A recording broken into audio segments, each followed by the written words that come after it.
আমি শুভ্রজিৎ। তো আজকে আমি একটা ওয়েব সিরিজের রিভিউ করব। তো সেই ওয়েব সিরিজটার নাম হচ্ছে মার্ডার ইন মাহিম। এটা জিও সিনেমাতে অ্যাভেলেবল রয়েছে। এটা আর কি মে মাসে রিলিজ হয়ে গেছিলো। তো এই ওয়েব সিরিজটা আমি জাস্ট এখন দেখে উঠলাম, এখন রিভিউ করছি।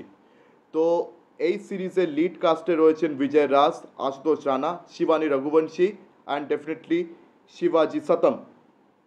শিবাজি সতমকে আপনারা সিআইডি থেকে চেনেন অ্যাজ এসিপি প্রদ্যুমন। বিজয় রাজকে তো আপনারা অবশ্যই চেনেনই। আশুতোষ রানাকেও আপনারা প্রচুর সিনেমাতে দেখেছেন, আর প্লাস শিবানী রঘুবংশী ও কিন্তু বেশ আর কি সিনেমা ওয়েব সিরিজ পর করে যাচ্ছে। তো এবারে প্লট সম্বন্ধে আসি। তো এটার গল্পটা বেসিক্যালি আর কি এলজিবিটি কিউ ইস্যুস নিয়ে, আর তাছাড়া কিছু মার্ডার্স হচ্ছে মাহিমে, সেটা নিয়ে। তো একটা আর কি ছেলে সেক্স ওয়ার্কার, ঠিক আছে, সে মাহিম স্টেশনে আর কি সিঁড়ি দিয়ে নামছে, প্ল্যাটফর্ম আর কি, সে প্ল্যাটফর্ম চেঞ্জ করে সিঁড়ি দিয়ে নামছে।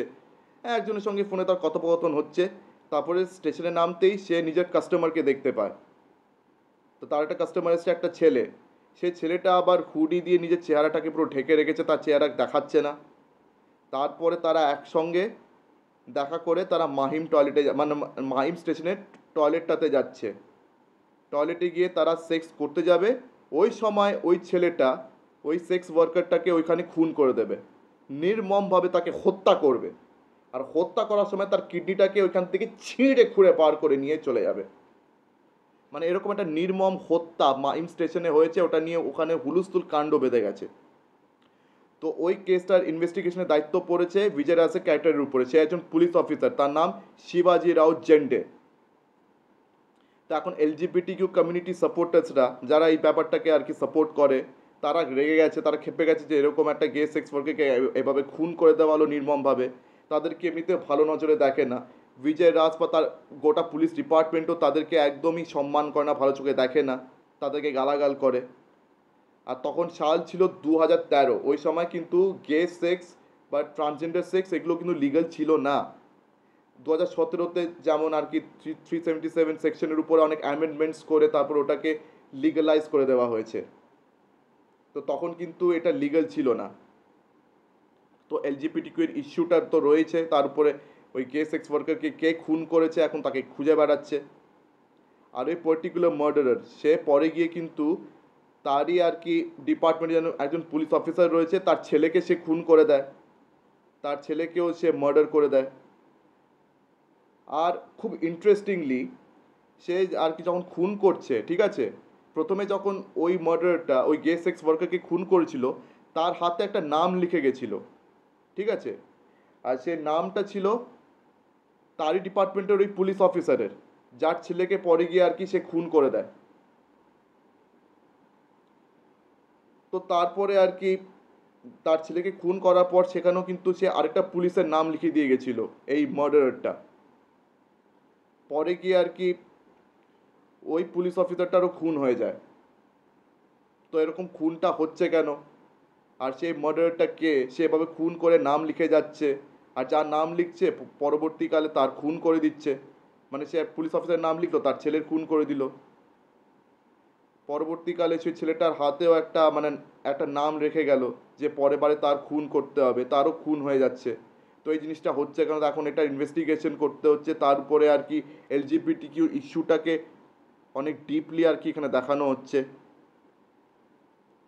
আর তাছাড়া আমরা আরও জানতে পারি যে আশুতোষ রানা যে ক্যারেক্টার রয়েছে পিটার ফার্নান্ডেস, সে আর এই বিজয় রাজের ক্যারেক্টার শিবাজিরাও জিন্ডে, তারা একসময় খুব ভালো বন্ধু ছিল, they were very good friends. কিন্তু পরে তারা এক কোনো শত্রু হয়ে গেল একটা কোনো কারণে তাদের মধ্যে শত্রুতা বেঁধে গেছে। আর আমরা পরে এটাও জানতে পারি যে শিবাজি সতম যে ক্যারেক্টারটা, সে বিজয় রাজের বাবা, ঠিক আছে, সে একজন পুলিশ অফিসার ছিল কিন্তু তাকে সাসপেন্ড করে দেওয়া হয়েছে কোনো একটা কারণে। তো বিজয় রাজ তার জন্য তার উপরে খুব খোঁচে আছে, তার সঙ্গে আর কি রেগুলার ঝগড়া বাঁধে। অনেক সময় বিজয় রাজ ঘুমের মধ্যে দুঃস্বপ্ন সে দেখে, নাইটমেয়ার সে দেখে তার বাবা সাসপেন্ড হওয়ার পর থেকে। কেন বিজয় রাজের উপর এখন প্রেশার রয়েছে যে সে যদি এখন যদি সেম করাপশনে লিপ্ত হয় তখন কি হবে। আর সে আশুতোষ রানার উপরে খুব খোঁচে আছে। একটা সময় তারা ভালো বন্ধু ছিল, মেবি হয়তো আশুতোষ রানার সাথে তার কোনো ইস্যু রয়েছে। এখন বেশি গল্প এখানে বলতে পারবো না, সেটার জন্য আপনাকে ওয়েব সিরিজটা দেখতে হবে। তো এই ওয়েব সিরিজটা আমার এক কথায় খুবই ভালো লেগেছে। তো এখানে মার্ডার মিস্ট্রি তো রয়েছে, তাছাড়া এলজিবিটি কিউর ইস্যুটাকে খুব ডিপলি দেখানো হয়েছে, যে এই এলজিবিটি কিউর যারা মেম্বার্স, ঠিক আছে, যারা আর কি হোমোসেক্সুয়াল, তাদেরকে আর কি সমাজের তরফ থেকে কিভাবে অবহেলা ফেস করতে হয়, সমাজ তাদের জন্য কি কি মুশকিল খাড়া করে দেয়। আর এদিকে আশুতোষ রান আর তার স্ত্রী তার ছেলেকে নিয়েও চিন্তিত, কেননা তার ছেলে এসব হোমোসেক্সুয়ালসদের সঙ্গে সে রেগুলারলি কাজ করছে, রেগুলারলি তাদের সঙ্গে ইন্টারাক্ট করছে। এখন তাদের ভয় যে তাদের ছেলে যদি হোমোসেক্সুয়াল বেরোয়, আর হোমোসেক্সুয়াল বেরোলে তাদের ছেলেকে কীভাবে তারা হ্যান্ডেল করবে, এই নিয়ে তারা আর কি ভাবনা চিন্তা করছে। তো এই হোমোসেক্সুয়ালিটি নিয়ে আমাদের সমাজে লোকেদের মধ্যে কি আর কি বিচার রয়েছে, কীরকম আপত্তি রয়েছে, তাদের মাইন্ডসেটটা যে মানে একদমই পজিটিভ না, একেবারে যে নেগেটিভ, তারা যে হোমোসেক্সুয়ালিটিকে একদম পছন্দ করে না, এই জিনিসটাকে ডিপলি আর কি খুব ভালোভাবে সিনেমাতে দেখানো হয়েছে। আর আমাদের ইন্ডিয়াতে কিন্তু এই জিনিসটা খুবই সোশ্যালি রেলেভেন্ট, এটা কিন্তু এখনও খুব রেলেভেন্ট। মানে এখন তো লিগালাইজ হয়ে গেছে হোমোসেক্সুয়ালিটি, কিন্তু এরপরেও কোনো হোমোসেক্সুয়ালকে, কোনো হোমোসেক্সুয়াল পার্সনকে আমাদের সমাজ কখনো অ্যাকসেপ্ট করে না, মেনে নেয় না। আর অনেকের মা বাবা কিন্তু এটাকে নিয়ে একদমই আর কি ফ্রি মাইন্ডেড নন। তো এই জিনিসটা আর কি এই ওয়েব সিরিজে খুব সুন্দরভাবে দেখানো হয়েছে। তাছাড়া যে মার্ডার মিস্ট্রিটা, যে পরপর 3-4টে এভাবে মার্ডার্স হলো, এটা কেন হলো, কে করছে, কি করছে, তো আস্তে আস্তে আর কি এটারও জট খুলছে। তাছাড়া আমরা আরও ইস্যুস দেখতে পাচ্ছি, এই বিজয় রাজের যে ক্যারেক্টারটা শিবাজিরাও জেন্ডে, তার বাবার সঙ্গে তার রিলেটেড, তার আর কি ঝগড়া, ব্যাপার স্যাপার ইস্যুস, আশুতোষ রানার সঙ্গে তার ইস্যুস। আর ওদিকে আশুতোষ রানার ছেলেটা, ঠিক আছে, অনেক দিন ধরে আর কি তার সঙ্গে ঠিকভাবে কথা হচ্ছে না, তার ছেলে কোথায় আছে, কি করছে সে জানে না। মানে তার ছেলে জাস্ট একটা মেসেজ করে দিয়েছিল যে সে এখন নাগাল্যান্ডে গেছে। তো আর কি বিজয় রাজ আস্তে আস্তে ইনভেস্টিগেট করছে। তো ইনভেস্টিগেট করতে করতে মানে একটা সময় এমন আসছে যখন সে আর কি তার ছেলের হাত অব্দি পৌঁছেছে। মানে তার ছেলে যেহেতু এইসব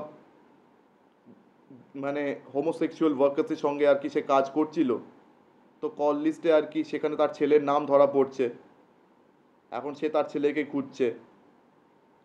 এখন আশুতোষ রানাও ভয় পেয়ে গেছে যে তার ছেলে কোনো এরকম ক্রিমিনাল অ্যাক্টিভিটির সঙ্গে যুক্ত নয় তো, বা তার ছেলে হোমোসেক্সুয়াল ওয়ার্কার্সের সঙ্গেই বা কাজ করছে কেন। বিকজ একটা মুভমেন্ট হচ্ছিল মানে ওই মাহিম পুলিশ স্টেশনের বাইরে, সেখানে আশুতোষ রানা নিজের ছেলেকে টিভিতে দেখতে পেয়েছে, তারপর আরও বেশি চিন্তিত হয়ে গেছে।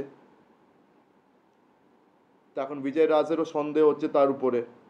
আরও বিভিন্ন রকম ইস্যুস আর কি এভাবে ধরা পড়ছে। অ্যান্ড তাছাড়া এখানে যে আরেকজন ফিমেল পুলিশ অফিসার রয়েছেন শিবানী রঘুবংশী, মানে সে অ্যাক্ট্রেসটার নাম শিবানী রঘুবংশী।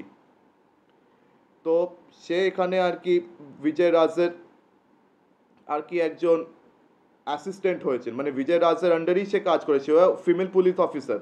বিজয় রাজের আন্ডারেই আর কি সে কাজ করছে, কেসেস ইনভেস্টিগেট করছে। আমরা পরে গিয়ে বুঝতে পারি যে এই যে ফিমেল পুলিশ অফিসার সেও কিন্তু লেসবিয়ান, তাকেও প্রবলেমস ফেস করতে হচ্ছে, আর তার যে গার্লফ্রেন্ড তাকেও প্রবলেম ফেস করতে হয়। মানে যেরকম আর কি হোমোসেক্সুয়ালসদেরকে ফেস করতে হয়, সমাজ তাদেরকে অ্যাকসেপ্ট করতে চায় না। তো সমাজের যে মেন্টালিটি তাদের প্রতি, অ্যান্ড তাদেরকে কি প্রবলেমস ফেস করতে হচ্ছে, তো এইসব ব্যাপার স্যাপার আর কি ওয়েব সিরিজে খুব সুন্দরভাবে দেখানো হয়েছে। গল্প খুব সুন্দর আর কি লেখা হয়েছে। আর তাছাড়া ওয়েব সিরিজ হচ্ছে এমন একটা প্ল্যাটফর্ম, এমন একটা জায়গা যেখানে কিন্তু ক্যারেক্টার্সগুলোকে আপনি এক্সপ্লোর করার প্রচুর জায়গা পান। এখানে যে ছোটোখাটো ক্যারেক্টার্সগুলো হয় না, সেগুলো বেশ ভালোভাবে ফুটে ওঠে। আপনি ভাবুন অতগুলো ক্যারেক্টার্স একটা সিনেমাতে যদি হয়, আপনি কটা ক্যারেক্টার্সকে ফুটিয়ে তুলতে পারবেন ঠিক করে? অনেকগুলো ক্যারেক্টার্সকে আপনার ফুটিয়ে তুলতে পারবেন না, মানে তাদেরকে ফুটিয়ে তোলাটা সম্ভব নয়। বিকজ সিনেমা কত ঘন্টার হয়, 2 ঘন্টা, 2.5 ঘন্টা, কি বর্জ্য 3 ঘন্টা, তার থেকে বেশি লম্বা চড়া তো সিনেমা খুব একটা হয় না। তবে এটা ওয়েব সিরিজে, ঠিক আছে, প্রচুর এপিসোডস থাকে। এখানে 8খানা এপিসোডস রয়েছে, 8খানা এপিসোডস, আর প্রত্যেকটা ডিউরেশন কত, 40 থেকে 45 মিনিট মতন। মানে প্রচুর সময় ধরে আর কি তারা এখানে ক্যারেক্টার্সগুলোকে বিল্ড করছে, একটা সুন্দর গল্প ব্যাকগ্রাউন্ড সব বুনছে। মানে প্রত্যেকটা ক্যারেক্টার্সের একটা আর্ক আমরা দেখতে পাচ্ছি, বুঝতে পারছি। তো ওয়েব সিরিজে এই জিনিসটা আর কি থাকে, মানে এটা অ্যাডভান্টেজ রয়েছে সিনেমার উপরে। তো এখানে প্রত্যেকটা ক্যারেক্টারের আমরা ব্যাকগ্রাউন্ড দেখছি, তাছাড়া বললাম এলজিবিটিকিউ ইস্যুটাকে খুব ভালোভাবে দেখানো হয়েছে। তো এই ওয়েব সিরিজটা তো আমার খুবই ভালো লেগেছে বস, আমার এক কথায় দারুণ লেগেছে। তো এটা আপনাদেরও অবশ্যই দেখা উচিত। মানে জিও সিনেমাতে এটা অ্যাভেলেবেল রয়েছে, বা আপনারা চাইলে টরেন্ট থেকেও এই ওয়েব সিরিজটা নামিয়ে দেখতে পারেন। তো আপনাদের অবশ্যই এই ওয়েব সিরিজটা দেখা উচিত। তো আপনাদের মধ্যে যারা যারা এই ওয়েব সিরিজটা অলরেডি দেখে উঠেছেন, মার্ডার ইন মাহিম, তো কেমন লেগেছে এটা সম্বন্ধে আমাকে অবশ্যই কমেন্ট সেকশনে জানান। আর যারা যারা দেখেননি, আমি তাদেরকে সাজেস্ট করছি অবশ্যই দেখুন, অবশ্যই দেখুন। It's a must watch web series. তো জিও সিনেমাতে এরকম কটা ওয়েব সিরিজ আমি দেখছি, বেশ ভালো লাগছে বস। ইন্ডিয়ান ওয়েব সিরিজ বেশ ভালো হচ্ছে। তো আমি তো খুব খুশি হয়েছি। তো আমার ভিডিওটা আমি আপাতত এখানেই শেষ করছি। আমার ভিডিও ভালো লেগে থাকলে অবশ্যই লাইক করুন, বেশি বেশি করে আমার ভিডিওগুলি শেয়ার করবেন। আর আমার চ্যানেলটি আপনারা মধ্যে যারা যারা কি সাবস্ক্রাইব করেননি, আপনারা অবশ্যই সাবস্ক্রাইব করুন, অবশ্যই সাবস্ক্রাইব করুন আমার চ্যানেলটা। তো আজকের দিনের মতন টাটা, চোখ রাখুন পরবর্তী ভিডিওতে। ধন্যবাদ।